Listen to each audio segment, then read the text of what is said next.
तो आदाब, नमस्कार, गुड इवनिंग, सत श्रीकाल। एक बार फिर आप तमाम लोगों का स्वागत है क्राइम तक की कहानी के इस एपिसोड में। उम्मीद है पूरी फैमिली अच्छी होगी, अपना और अपनों का ख्याल रख रही होगी।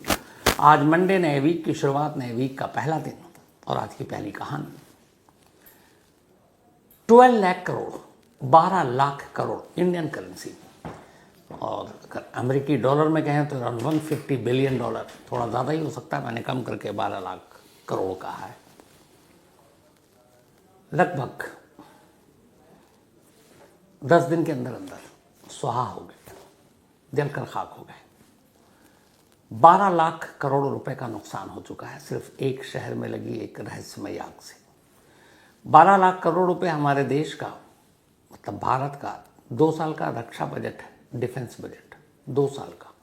और डिफेंस बजट आपको पता है कितना खर्चा होता है।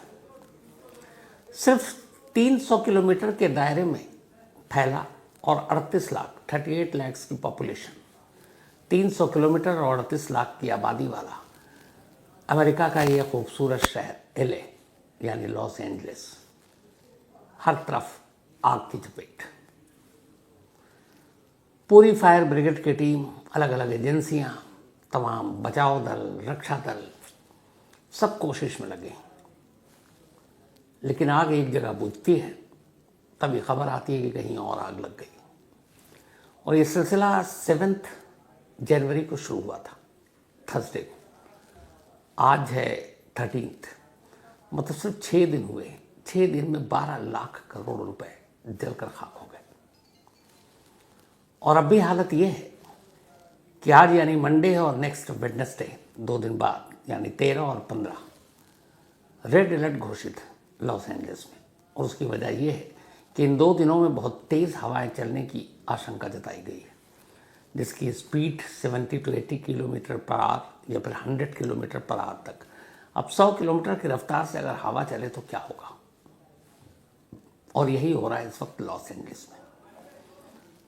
हो ये रहा कि अगर जैसे सपोज एग्जांपल देता हूँ मैं कि मैं दिल्ली में इस वक्त या यूपी में नोएडा में हूँ, और यहाँ से दूर कहीं गुरुग्राम में आग लग गई है। अब गुरुग्राम में आग लगेगी तो हम नोएडा वालों को चिंता करने की तो ज़रूरत है नहीं। यार यहाँ से गुरुग्राम कम से कम 25 किलोमीटर या 30 किलोमीटर तो है। तो 30 किलोमीटर दूर आग लगी है कुछ घरों में, नोएडा में बैठे वाले लोग क्यों परेशान होंगे? 30 किलोमीटर का फासला बहुत होता है। और लॉस एंजलिस में यही हुआ, आग लगी। 50 मील दूर बैठे हुए हैं लोग अपने अपने घरों में, देख रहे हैं कि वहाँ आग लगी है, और उनसे कहा गया कि आप चौकन्ने तो रहो, लेकिन खतरे की बात नहीं है। और फिर वो सो भी गए। लेकिन अचानक हवा की रफ्तार आई 80 से 100 मील प्रति घंटा, और जब ये तेज़ हवा चली तो अपने साथ आग का वो झोंका लेकर आई कि 25-30 किलोमीटर का फासला यूँ चुटकियों में निकल गया। और जो लोग इस उम्मीद पे बैठे थे कि कहाँ आग तो बहुत दूर है, हमारे घर तक कहाँ पहुँचेगी, उनके घरों को भी आग ने अपनी चपेट में ले लिया। और जिस तेज़ी से हवा का रुख, हवा की रफ्तार है, उसी रफ्तार ने यह कहर बरपा रखा है। लॉस एंजलिस की इस आग की कहानी इस वक्त पूरी दुनिया में सुर्खियों में है। उसकी वजह यह है कि जो तस्वीरें आ रही हैं वो बहुत डराने वाली हैं। आग की ऐसी लपटें अमूमन देखने को नहीं मिलती। हमारे यहाँ कहते हैं कि जो पहाड़ और जंगलों में जब आग लगती है तो महीनों तक आग लगी रहती है, उसको फिर बड़ा मुश्किल होता बुझाना। अब घने जंगल में आग लग जाए तो आप ऐसे कैसे बुझा सकते हैं?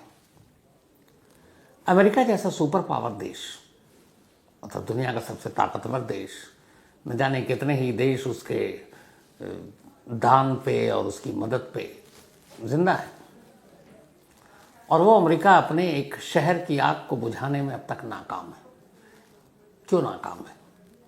तो ये सारी कहानी आपके सामने, सिलसिलेवार शुरू करते हैं। 7 जनवरी थर्सडे का दिन, और यहीं से ये कहानी शुरू होती है। ये कहानी शुरू होती है मालिबू का बीच एरिया, समंदर का एरिया है, और वहाँ पे एक जगह है सेंटा मोनिका। सेंटा मोनिका और 7 जनवरी और मालिबू का बीच, समंदर का किनारा। अब अमूमन समंदर के किनारे जो लोग रहते हैं, समंदर की तेज़ लहरें, पानी, आग से क्या खतरा। लेकिन लॉस एंजलिस की इस आग की शुरुआत समंदर किनारे एक बीच से शुरू हुई, और उस बीच के किनारे उन आलीशान घरों को खाक करते हुए शुरू हुई।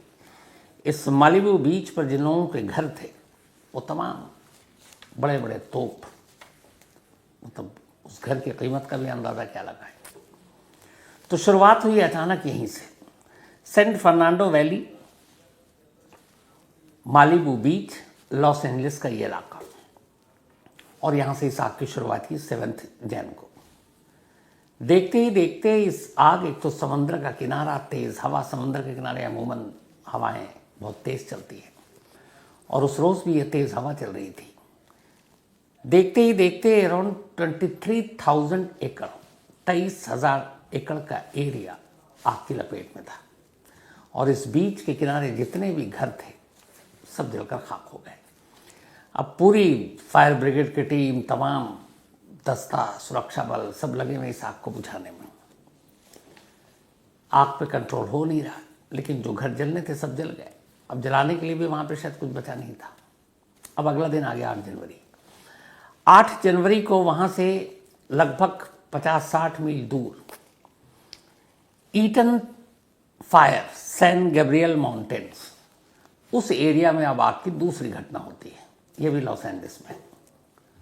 और ये आग भी हवाओं के सहारे, हवाओं की रफ्तार के सहारे फैलती है। करीब 14,000 एकड़, 14,000 एकड़ में ये आग फैल जाती है। मतलब पहली आग 23,000 एकड़, दूसरी आग 14,000, दोनों को मिला दे तो अब तक 37,000 एकड़ 2 दिन में आग ने अपना काम कर दिया। इसके बाद अब आग अपना रास्ता बदलता है, बीच के कुछ हिस्सों को छोड़ता है, चुन चुन कर वो निशाना बना रहा था। अब वो पहुंचता है कैलाबासस के करीब वेस्ट हिल्स में। ये वेस्ट हिल्स भी वहाँ का पॉपुलर, बहुत ही मशहूर जगह है। और वेस्ट हिल्स में भी बड़े बड़े लोग, वहाँ भी आग अपना तांडव मचाता है। करीब 1,000 एकड़, 1000 एकड़ एरिया में आग की लपटें थी। जो भी इसके रास्ते में आया सब जल गया। इसके बाद अब ये आग फिर रुकता नहीं है, अब आगे बढ़ रहा है। अब ये पहुंचता है एंजलिस नेशनल फॉरेस्ट, ये वहाँ का घना जंगल। लॉस एंजलिस में ग्रीनरी भी बहुत है, सूखा भी बहुत है, मिक्स है सब कुछ। पॉपुलेशन बहुत डेंस है नहीं, जैसे मैंने आपको बताया कि 300 किलोमीटर का एरिया और सिर्फ 38 लाख। मुझे लगता है 38 लाख से कहीं ज़्यादा तो नोएडा में होंगे। छोटा से एकदम छोटी सी जगह है। और लॉस एंजलिस जितना विशाल, उसमें सिर्फ 38 लाख पॉपुलेशन। तब ये पहुंचता है एंजलिस नेशनल फॉरेस्ट में और वहाँ 400 एकड़ एरिया में ये आग फैल चुकी थी। यहाँ पे भी ये रुकता नहीं है। अब आती है वो जगह जो पूरी दुनिया में सुर्खियाँ बटोरती हैं, और वो है हॉलीवुड हिल्स। आपने देखा होगा हॉलीवुड हिल्स, वो तस्वीर भी मैं आपको दिखाता हूँ। जब गया था तब शूट भी किया था। पहाड़ के ऊपर लिखा हुआ हॉलीवुड बड़ा बड़ा, और वो हिल्स है, और उसी हिल्स पे जंगल भी है, और उसी हिल्स पे खूबसूरत खूबसूरत वो मैंशंस, कोठियाँ हैं, मतलब जो आप फिल्मों में देखते होंगे। बड़े बड़े दिग्गज बिजनेसमैन, टाइकून, मिलियनायर, बिलियनायर, उन सब के घर हैं वहाँ पर। तो अब आग अपना रुख भेदभाव नहीं कर रही है अभी तक कि ताकतवर, ये कमज़ोर, ये अमीर, या गरीब, बस वो बढ़ता जा रहा है। अब ये पहुँचता है हॉलीवुड हिल्स में। हॉलीवुड हिल्स के 43 एकड़ एरिया पर ये आग बेकाबू। अब अगर आप गौर करें तो पहला मैंने बताया 23,000 एकड़, दूसरा 14,000, तीसरा 1000 एकड़, चौथा 400 एकड़। लेकिन जब हॉलीवुड हिल्स पे आता तो सिर्फ 43 एकड़ से।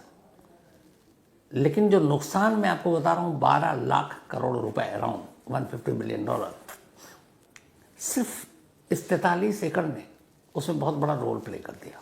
उसकी वजह ये है कि आग हॉलीवुड हिल्स पे लगी थी, और इसके इर्द गिर्द जो मकान, जो मैंशन, जो कोठियाँ हैं, उसकी कीमत का अंदाज़ा लगाना भी बड़ा मुश्किल काम है। और जलकर खाक हो गए बड़े बड़े दिग्गजों के। अब ये सारी जगह पे आग लगती रही, लेकिन आग ने बीच बीच में अपना अपना फासला बना के रखा, और कहीं हवा रुकी, आग बुझी, कहीं फायर ब्रिगेड ने अपना काम किया। उसके बाद अभी उस जगह पे पहुंचती है आग जहाँ से थोड़ी ही दूरी पर थी, जो मतलब लैंडमार्क है हॉलीवुड का। यहाँ पे TCL है, चाइनीज़ थिएटर है वहाँ पे बहुत मशहूर, ये हॉलीवुड वॉक ऑफ फेम में। वो एरिया बस किसी तरह से बच गया। वहाँ पे ऑस्कर और बाकी क्या क्या चीज़ें भी होनी थी, कुछ नॉमिनेशन होना था, लेकिन वो एरिया बच गया। और इसकी बचने की एक वजह ये कि जो हॉलीवुड वॉक ऑफ फेम है ये पूरा एरिया, यहाँ पे उतने पेड़ पौधे या ग्रीनरी नहीं है, और ये थोड़ा सा फॉरेस्ट से दूर है, मतलब एक तरह के शहर का एक हिस्सा है, और यहाँ इमारतें भी हैं, तो ये एरिया बच गया। इसके बाद फिर आग ये पहुंचती है northern edge of metropolitan area में, सिलमर के करीब 800 एकड़, वहाँ भी जलकर खाक। अब ये सारी आग होगी, 24 लोगों के मरने की खबर है, कई हजार लोगों के स्ट्रक्चर, घर, मेंशन सब बर्बाद, जलकर खाक, कुछ बचा ही नहीं, और 12 लाख करोड़ रुपए नुकसान, हफ्ता भी नहीं हुआ। अब सवाल ये आग क्यों लगी? ये पूरे इस वक्त यूएस में इसको जांच को लेकर लंबी चौड़ी टीम बना दी गई है। लॉस एंजलिस टाइम या न्यूयॉर्क टाइम्स, उनकी अगर आप रिपोर्ट देखें तो कई जांच कमेटी बनी हुई है, और उनका कहना भी हमें इसको जांच करने के लिए और लोगों की ज़रूरत पड़ेगी, तब हम सच्चाई तक पहुंचेंगे, जल्दबाजी में हम कोई फैसला नहीं करेंगे। लेकिन आमतौर पर जो अमेरिका में आग लगने की घटना है ये पहली नहीं है, इससे पहले भी ये कैंप डेविड में भी आग लगी थी। तो अभी तक जो है 2 से 3 थ्योरी आ रही है सामने। पहली, लाइटनिंग, इस एरिया में बिजली काफ़ी गिरती है। अच्छा, लॉस एंजलिस का जो पूरा एरिया है, इसके जो मौसम है, मौसम बहुत बड़ा रोल प्ले करता है। वो लगभग आप मान के चले थोड़ा थोड़ा दिल्ली जैसा मौसम है। अमेरिका के बहुत सारे इलाके हैं जहाँ स्नोफॉल होता है, माइनस में टेम्परेचर होता है, पर लॉस एंजलिस वैसा नहीं है। लॉस एंजलिस में गर्मी भी बहुत पड़ती है, यहाँ 45 डिग्री तक टेम्परेचर चला जाता है, लेकिन शाम को फिर मौसम ठीक हो जाता है। तो लॉस एंजलिस का वेदर जो है वो थोड़ा सा डिफरेंट है, और चूंकि इतना बड़ा एरिया है, हिली एरिया, फॉरेस्ट एरिया है, तो वहाँ पर लाइटनिंग बहुत होती है। और दूसरा, खुला एरिया होने की वजह से आसपास में, जैसे उसके आप सैन बर्नार्डिनो जाएं या उससे आगे जाएं, लास वेगस भी यहाँ से आप 4 घंटे में पहुँचते हैं। तो जब लास वेगस जाते हैं तो दोनों तरफ सिर्फ रेत ही रेत है। लास वेगस बना ही रेगिस्तान में है, तो एक तो रेत, जंगल, पहाड़ और हवा की रफ्तार। नॉर्मल डे में भी वहाँ हवा की रफ्तार बहुत तेज़ होती है, तो हवा किसी भी आग को भड़काने और आग को आगे तक ले जाने में सबसे बड़ा रोल प्ले करती है, और यही चीज़ यहाँ हुई। तो पहली चीज़ यही है कि शायद लाइटनिंग हुई, कुछ चीज़ों में आग लगी, और फिर वो हवा की रफ्तार के घोड़े पर सवार होकर 50 या 80 किलोमीटर या फिर 100 माइल पर आवर की रफ्तार से वो एक एक करके उन जगहों पर ले गया। अब आग बुझाने में दिक्कत क्यों हो रही है? तो आग बुझाने में दिक्कत इसलिए हो रही है कि एक जगह आग बुझती है, उधर हवा की आप बाकी चीज़ों को तो कंट्रोल कर सकते हैं, लेकिन हवा की स्पीड को कैसे कंट्रोल करेंगे? वो आपके कंट्रोल में नहीं है। तो इसीलिए जब जब हवा की रफ्तार बढ़ रही है, एक छोटी सी चिंगारी भी एक बड़े आग का रूप ले रही है। तो सबसे मुश्किल आ रही है बचाव दल को हवा की रफ्तार को कंट्रोल करना, जो होना नहीं है, लेकिन लोगों को आगाह कर रहे हैं। और अभी नया आगाह ये हुआ कि मंडे से वेडनेसडे तक रेड फ्लैग घोषित किया गया है लॉस एंजलिस में, क्योंकि इस दौरान में फोरकास्ट ये है कि हवाओं की रफ्तार बहुत तेज़ होगी, और इसीलिए लोग जो घर से छोड़कर कहीं और सेफ जगह पर नहीं जा रहे हैं, रहें लेकिन अलर्ट रहें, अपने घर, अपने खुद के लोगों की देखभाल करें और कोशिश करें कि उसकी चपेट में ना आए। अब यहाँ पे जो मैंने बताया कि जो अभी तक की आग की बात हो रही है, यहाँ एक बड़ी ऐसी अजीब सी चीज़ है। एक तो लॉस एंजलिस में ड्राई भी बहुत होता है, सूखा भी होता है, और एक ख़ास और बात हो रही है जिसकी लगातार रिपोर्ट आ रही है, वो ये है कि कैलिफोर्निया के जंगलों में कुछ ऐसे पेड़ पौधे और पत्ते हैं जिस पर तेल भी मिलता है, और जैसे पाइन्स, ओक्स और कुछ और ऐसे पेड़ हैं जिनकी पत्तियों और छाल पर तेल होते हैं। अब ड्राई एरिया, कुछ पेड़ और पौधे जिनकी छाल या फिर पत्तियों पे तेल। अब ज़रा सा अगर कुछ रगड़ हो या कोई और ऐसी चीज़ हो जाए तो एक चिंगारी बनती है, और वो चिंगारी फिर हवा की रफ्तार से बाकी सूखे पत्तों को लेते हुए, सबसे खतरनाक यही होता है, फिर वो आग की शक्ल में दे देती है। और फिर वो आग उछलते हुए जब ऊपर से नीचे आती है तो फिर तो सामने जो भी है वो सब चपेट में आ जाएगा। तो एक वजह ये बताई जा रही है, लाइटनिंग, एक ये कि शायद इन सूखे पत्तों या वो पत्ते जिनसे तेल है जिसमें या छालों में पेड़ों के, वो भी वजह हो सकती है। एक गड़बड़ी की भी आशंका है क्योंकि 2 ऐसे लोग पकड़ाए हैं संदिग्ध, जिनके पास से बड़े गैस टैंकर और बड़े गैस लाइटर मिले हैं, और पहले भी ये कई लोग शरारत कर चुके हैं, आग लगा देते हैं। तो तीसरी संभावना ये है। चौथी ये है कि इंसानी गलती, बहुत सारे लोग जंगलों में जाते हैं, सिगरेट या कुछ और जलाया और वो चिंगारी छोड़ दी, उससे भी आग लग जाती है। तो एक गलती वो भी देखी जा रही है। लेकिन अभी तक जो अमेरिका के इतिहास में जितनी भी आग वाली चीज़ें हुई हैं, उनमें ये कि या तो लाइटनिंग हो सकती है या फिर ये कि ड्राई वेदर की वजह से ये आग लग सकती है। तो खैर अभी जांच तो जारी है, लेकिन आगे क्या होगा इसका पता नहीं। लेकिन इस पूरी स्टोरी में जो सबसे अजीब चीज़ है, जहाँ से एक साजिश की बात भी चल रही है, हालांकि ये वो दौर है कि जब सत्ता का हस्तांतरण होना है। 20 जनवरी यानी कि 20 जनवरी को जो बाइडन विदा ले लेंगे व्हाइट हाउस से, और ट्रंप साहब दोबारा व्हाइट हाउस में अपना आशियाना बनाएंगे, क्योंकि वो अभी इलेक्टेड प्रेसिडेंट हैं और जीत चुके हैं। और अमेरिका में जो प्रेसिडेंट नया शपथ लेता है वो 20 जनवरी को लेता है। तो 20 जनवरी को ट्रंप साहब वॉशिंगटन में अपनी गद्दी संभालेंगे और बाइडन 20 तारीख को रुखसत हो जाएंगे वहाँ से। अब ऐसी सूरत में लॉस एंजलिस के लोग बड़ा अपने आप को ठगा महसूस कर रहे हैं, इसलिए कि जो कुछ हुआ मदद कौन करे। बाइडन जा रहे हैं, उन्होंने कहा चलो अब जो आएगा उसकी सरदर्दी, और ट्रंप कह रहे हैं तुम जाते जाते बाइडन को कह रहे हैं कि तुम हमें ये तोहफा दे के जा रहे हो लॉस एंजलिस में, ये 12 लाख करोड़ का नुकसान। और ये क्यों हो रहा है? जले पे जिसको नमक कहते हैं, हुआ ये है कि मार्च लास्ट ईयर से अमेरिका की जितनी बड़ी इंश्योरेंस कंपनियां हैं, 4-5 बहुत बड़ी कंपनियां हैं, और अमेरिका में फायर इंश्योरेंस, बाकी इंश्योरेंस भी बड़ा मैंडेटरी है, जैसे हेल्थ इंश्योरेंस है। फायर इंश्योरेंस को लेकर वहाँ ये था कि बहुत सारी कंपनियों को नुकसान हो रहा था, और उसकी वजह है अब लॉस एंजलिस है, हॉलीवुड है, और बाकी जो मेंशन घर हैं वो बड़े सब महंगे होते हैं, और वहाँ आग की घटनाएं आए दिन होती रहती हैं। तो एक इंश्योरेंस जिसकी कीमत ही बहुत महंगी है वहाँ पे, करीब $5,000 से लेकर $18,000 तक फायर इंश्योरेंस है सिर्फ वहाँ पर। $18,000 का मतलब ये हो गया कि करीब कितने 15 लाख रुपए आप समझ लीजिए सिर्फ फायर के लिए। बाकी ये भी इंश्योरेंस क्या किया वो अपसाइड कर दीजिए। तो घर में आग ना लगे इसके लिए 15 लाख का इंश्योरेंस बीमा हमारे देश में हम सोच भी नहीं सकते हैं। हमारे यहाँ तो शायद फायर इंश्योरेंस का है भी कि नहीं, वहाँ घरों के लिए मैंडेटरी है। दूसरा, वहाँ लॉस एंजलिस में सारे घर ज़्यादातर लकड़ियों के हैं, तो लकड़ी के घर में आग लगने की घटना ज़्यादा होती है। वहाँ हर घर में फायर इक्विपमेंट्स है, बाकायदा वहाँ हर घर में फायर अलार्म है, अगर नहीं होगा तो आपके ऊपर बहुत भारी जुर्माना होता है। और इसीलिए वहाँ आप जब कुकिंग करते हैं, खाना बनाते हैं, तो बचता भी है। अगर ज़्यादा धुआं हो गया, कुछ आप फ्राइड कर रहे हैं, इंडियन स्टाइल में तो अगर कुकिंग हो तो सवाल ही नहीं है कि बिना फायर अलार्म को बंद किए हुए आप खाना भी बना सकते हो। पर बहुत सारे अपने हैं वहाँ जो वहाँ पे भी जुगाड़ निकाल लेते हैं।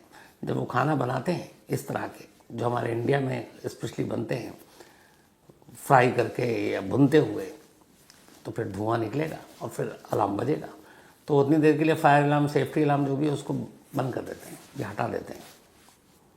लेकिन वहाँ ये मैंडेटरी है। और फायर इंश्योरेंस भी ज़रूरी है।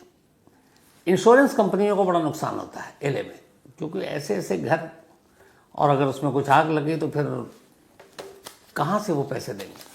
तो बड़ी बड़ी कंपनियों ने लास्ट मार्च में क्या किया, 2024 में अचानक बड़ी रहस्यमय तरीके से बहुत सारे इलाकों की फायर इंश्योरेंस की जो पॉलिसी थी वो रिन्यू करने से मना कर दिया।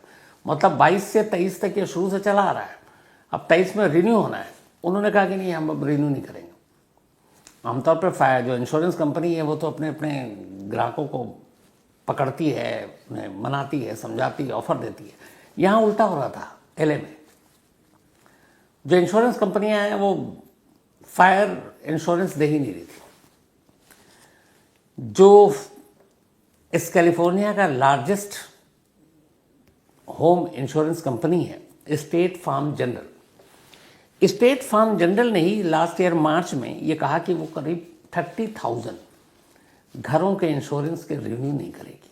जो पूरा डॉक्यूमेंटेड रिकॉर्ड है।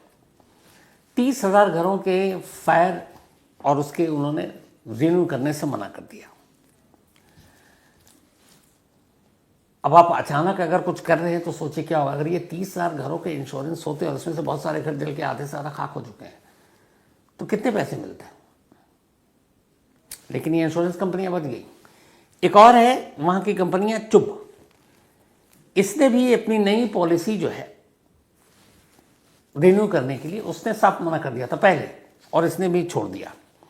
एक और ऑल स्टेट, इसने 2022 से ही फायर के जो इंश्योरेंस थे उसको रिन्यू करने से रोक लगा दी अपनी ही कंपनी पर। Tokyo marine American insurance company और इसकी एक सब्सिडरी कंपनी है ट्रांस पैसिफिक इंश्योरेंस कंपनी, इन्होंने लास्ट ईयर फायर इंश्योरेंस से अपने आप को पीछे कर लिया। जब बिजनेस ऑलरेडी मिल रहा है और ऐसे में ये इंश्योरेंस कंपनियां पीछे हट रही हैं तो फिर यहाँ पे शक, सवाल, साजिश, हर एक चीज़ें सर उठाती हैं कि ऐसा क्यों हो रहा है। लोग पैसा दे रहे हैं लेकिन ये इंश्योरेंस कंपनी कह रही नहीं भैया हमें पैसे नहीं चाहिए, हम इंश्योर करेंगे नहीं। कैलिफोर्निया का जो फायर प्लान है, जो मतलब पॉलिसीज़, उसमें यह था कि अभी तक इस पूरे इंश्योरेंस में करीब 4,52,000 पॉलिसीज़ ऐसे थे जो लास्ट ईयर तक जिन्होंने रिव्यू तो किया, लेकिन उसके बाद अभी लेटेस्ट जो ईयर है 2024 उसमें से सिर्फ 2,03,000 बचे थे। बाकी का अलग है, ये सिर्फ ये कि 50% गिर गया, इंश्योरेंस हो ही नहीं रहा। अब अगर अंदाज़ा लगाइए कि ये सारे घरों के और हॉलीवुड के बड़े बड़े सितारों के, दिग्गजों के, बाकी लोगों के इंश्योरेंस कंपनी के सारे इंश्योरेंस पूरे हो जाते तो इंश्योरेंस कंपनी का तो दिवाला निकल जाता। तो क्या ऐसी चीज़ थी जो उन्हें पता था कि आने वाले वक्त में ऐसा होगा। यहीं से फिर हर चीज़ में साजिश और शक तो होना चाहिए और इसीलिए वो पीछे हटे, वरना अब तक तो हटे नहीं। ये 2022-23 से ये सिलसिला क्यों शुरू हुआ। अब इसको भी लेकर एक जांच की बात की जा रही है। अब वो जांच होगी लेकिन उस जांच में क्या होगा ये तो पता नहीं। लेकिन अपने आप में ये बहुत बड़ी चीज़ है कि एक इंश्योरेंस कंपनी एक पूरे स्टेट के इंश्योरेंस की, घरों की इंश्योरेंस के लिए मना कर रही है और कह रही है कि भाई हम इंश्योरेंस नहीं करेंगे। अभी भी आग पे कंट्रोल है लेकिन ये नहीं कह सकते कि लॉस एंजलिस इस रहस्यमय आग से निजात पा चुका है। और ये वहाँ के जो चीफ फायर अफसर हैं, जिन लोगों के अभी तक बयान आ रहे हैं, उनका भी ये कहना कि हम नहीं कह सकते। ये एंथोनी मैरोन है, fire chief for Los Angeles county. तो एंथोनी का ये कहना है कि संडे मॉर्निंग तक हवा थोड़ी कम थी लेकिन ह्यूमिडिटी बहुत हो गई है। और आपको पता है जब ह्यूमिडिटी होती है तो ह्यूमिडिटी में आग तेज़ी से पकड़ती है, तो एक खतरा वो बना हुआ है। दूसरा फिर उन्होंने ये भी कहा है कि जिस तरीके से मंडे से वेडनेसडे तक हवाओं की रफ्तार की उम्मीद है, जो फोरकास्ट है, उसके हिसाब से अगर आग लगती है तो आग बहुत तेज़ी से भड़केगी और तेज़ी से अपने रफ्तार और तेज़ी से अपने उसको पूरा करेगी।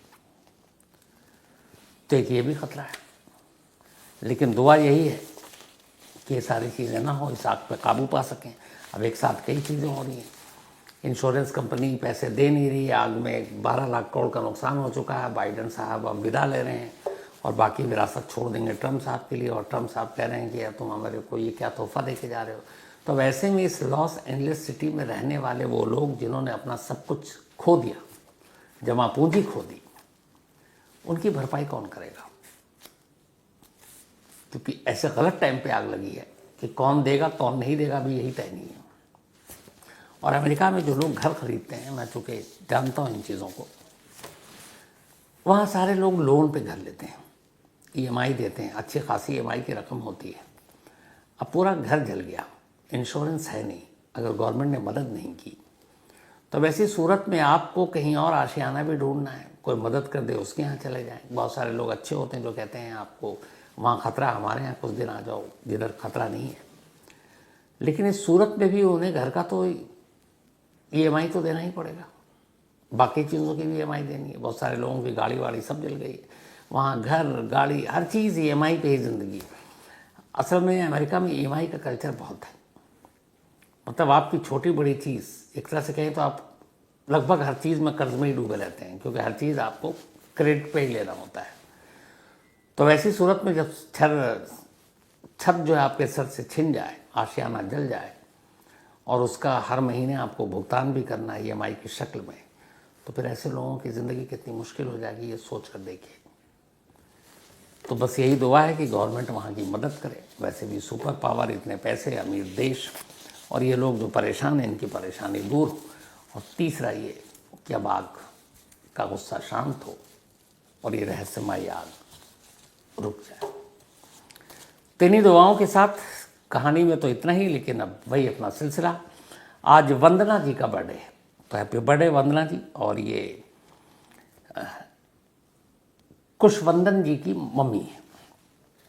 साथ ही खुशबू सिखवाल, इनका भी बर्थडे है, तो हैप्पी बर्थडे खुशबू जी। और ये राहुल सिखवाल जी की पत्नी है, थैंक यू सो मच आप दोनों की। सुनीता सांगवान जी, इनका भी बर्थडे है, तो हैप्पी बर्थडे सुनीता जी। और ये मोनिका की मम्मी है। साथ ही मुस्कान, इनका भी बर्थडे, हैप्पी बर्थडे मुस्कान। और ये अरबाज की सिस्टर हैं, थैंक यू सो मच तारीफ के लिए। चिंकी भाटिया, इनका भी बर्थडे है, तो हैप्पी बर्थडे चिंकी। और ये करण भाटिया जी की पत्नी है, और भेजा है इनके बेटे आरव ने। पलक उपाध्याय का भी बर्थडे है, तो हैप्पी बर्थडे पलक। और ये कियूर उपाध्याय की सिस्टर हैं। साथ ही जावेद अली, इनका भी बर्थडे, हैप्पी बर्थडे जावेद। और ये भेजा उनके भाई आसिफ अली ने। सत्यनारायण सैनी साहब, थैंक यू सो मच आपके मेल, आपकी तारीफ के लिए। इसके अलावा एक चीज़ जो बताना भूल गया था वो ये कि जो लॉस एंजलिस में ये हमारे परमिंदर रसिया साहब ने भेजा है, बिलियनायर स्पीच